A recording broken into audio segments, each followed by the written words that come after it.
আসসালামু আলাইকুম রহমতুল্লাহি ওবারাকাতুহু।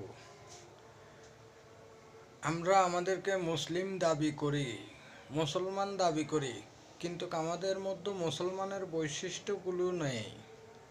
কারণ নেই কেন? এই যে ফিলিস্তিনের মতো একটা রাষ্ট্রকে ইসরায়েল যুদ্ধ করে ধ্বংস করার চেষ্টা করেছিল। এখন এখন বর্তমানে আবার আমেরিকা যুক্তরাষ্ট্র, যারা ইহুদি রাষ্ট্রগুলো আছে, তারা সমস্ত মুসলমান রাষ্ট্রগুলোকে ধ্বংস করে দিতে চাইছে।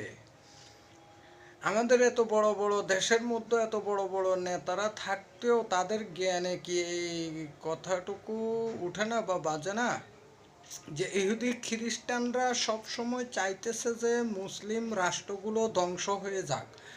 মুসলিম রাষ্ট্রগুলোর মধ্যে বড় বড় নেতা যারা আছে, ব্রেনওয়ালা, বুদ্ধিওয়ালা, জ্ঞানীওয়ালা, তাদেরকে ধ্বংস করে দিতে পারলে ইহুদি খ্রিস্টানরা সমস্ত মুসলমানের উপরে চাপিয়ে বসতে পারবে। সমস্ত মুসলমান দেশগুলোকে তাদের নিজের আয়ত্তে দখলে নিয়ে আসবে। যেমন আমাদের নবী করিম সাল্লাল্লাহু আলাইহি ইসলামের যুগে ঠিক ইহুদি খ্রিস্টানরা এইভাবে করে অত্যাচারগুলো চালিয়েছিল।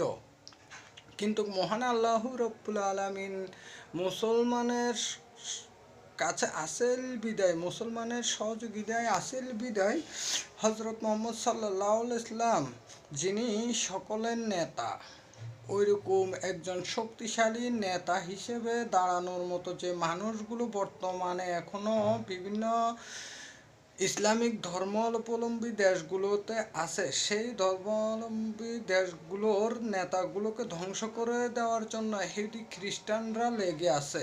সেটা আমরা মুসলমান জাতিরা বুঝতেছি না, বুঝার চেষ্টাও করতেছি না। আমরা তাদের কেনা দ্রব্যগুলো কিনতেছি, তাদের জিনিসগুলো ব্যবহার করতেছি এবং তাদের কথা মতো চলতেছি। কেন? আমরা কি যুদ্ধ করতে পারিনি? আমরা কি মুসলিম রাষ্ট্র হিসেবে, মুসলমান হিসেবে আমরা শক্তিশালী না? আমরা কি আল্লাহর গোলাম না? তো যদি আল্লাহর গোলাম হই, আমাদের ভয় কেন?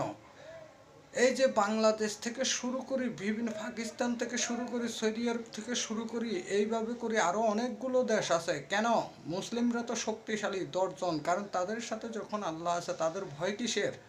রিজিকের মালিক আল্লাহ। আমরা বিদেশের কাছে কেন গোলামি করতে যাব?